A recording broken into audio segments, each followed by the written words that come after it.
আসসালামু আলাইকুম বন্ধুরা, আশা করি সকলে ভালো আছেন। যারা আমরা নির্বাচনে আমরা এই যে দ্বাদশ নির্বাচনে জাতীয় সংসদ সংসদ নির্বাচনে আমরা যারা ভোট দিতে যাচ্ছি, কিন্তু কিভাবে ভোট দিতে হয় সেটা জানি না। আমরা জানি, অনেকে জেনে থাকি যে আমরা এবার দুটি ভোট দিতে হবে, ঠিক আছে? তো দুটি ভোট কীরকম আমরা অনেকে বিভ্রান্ত হচ্ছি। আসলে দুটি ভোট কীভাবে দিতে হবে বা কোথায় গিয়ে দিতে হবে, এরকম। তো এখানে আমি ক্লিয়ার করে দিব আজকে যে কিভাবে দুটি ভোট দিবেন। ধরুন একটি একটা মার্কা, আর আমরা জেনে থাকি যে একটি হা ভোট দিতে হবে আমাদেরকে, হা ভোট না ভোট। আর একটি আপনার দ্বাদশ যে সংসদ সদস্য যারা আছে তাদেরকে, মানে এমপি নির্বাচনে ভোট দিতে হবে, ঠিক আছে? তো এখানে দুটি ভোট আমরা কিভাবে দিব? তো এটা খুবই ইজি, ঠিক আছে? এখানে কোনো ভেজালের কিছু নেই। আমরা প্রথমে কি করব, আমরা আমাদের এই এনআইডি কার্ডটি নিয়ে আমরা অবশ্যই ভোট কেন্দ্রে যাব। ভোট কেন্দ্রে যাওয়ার পর এখানে আমরা তারা আমাদের এনআইডিটা আমাদের দিতে হবে। তো এনআইডিটা দেওয়ার পর এখানে তারা এনআইডিতে কিছু লিখবে, একটি ওই এনআইডিটা দেখে একটি ফর্মে কিছু লিখবে। সেখানে ফর্মে একটি সিগনেচার দিবেন আপনি, বা একটি সই দিবেন, যেটাই হোক না কেন। সেটা দেওয়ার পর আপনাকে একটি ইতে পাঠাবে আপনাকে, এমন দুটি স্লিপ দিবে। একটি হচ্ছে হা ভোট, বা আরেকটি হচ্ছে এইরকম আপনার মার্কার প্রার্থীকে ভোট দিবেন, ঠিক আছে? সেটা তো হা ভোটটা আপনি কি, এখানে যদি আপনি সংস্কার চান, যে বর্তমানে আপনারা শুনে থাকবো যে যদি আপনার সংস্কার চাই, মানে বিভিন্ন ক্ষেত্রে উন্নতি বা বিভিন্ন কিছু চাই, তাহলে কিন্তু আমাদের হা ভোট দিতে হবে।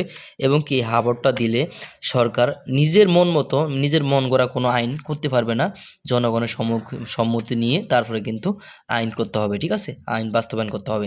এবং কি আরও অনেক কিছু রয়েছে এর মধ্যে হা ভোটের মাধ্যমে। তো আমরা অবশ্যই হা ভোট দিব, আমরা সকালে হা ভোট দিব, তাহলে আমাদের সংস্কার হবে। এবং কি এটা কীভাবে ভাঙতে হয়, কীভাবে রাখতে হয়, সেটাও আমি দেখাবো। এরপরে আমরা কি করব, এটা কিন্তু ইজি সহজ। আমরা যারা অনেকে ভোট দিয়েছি বা দেই নেই, তারা কি করব, ধরুন আপনাকে একটি সিল দিবে, একটি কক্ষের মধ্যে নিয়ে আপনি অবশ্যই একটি সিল দিবে। সিলটা আপনি এখানে যে কোনো যেখানেই মারেন না কেন, এখানে এভাবে ডাইরেক্ট মেরে দিবেন, ঠিক আছে?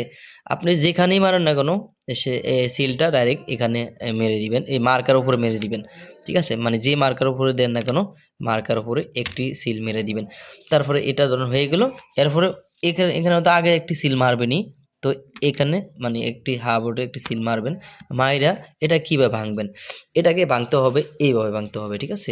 এটা এভাবে ভাঙলে হবে না, এভাবে ভাঙলে হবে এখানে যে সিলটা মেরছেন সেটা এখানে চলে যাবে, বা এইখানে যে সিলটা মারছেন তাহলে সেটা এভাবে ভাঙলে কিন্তু অন্য একটি মার্কার উপরে লেগে যাবে, ঠিক আছে?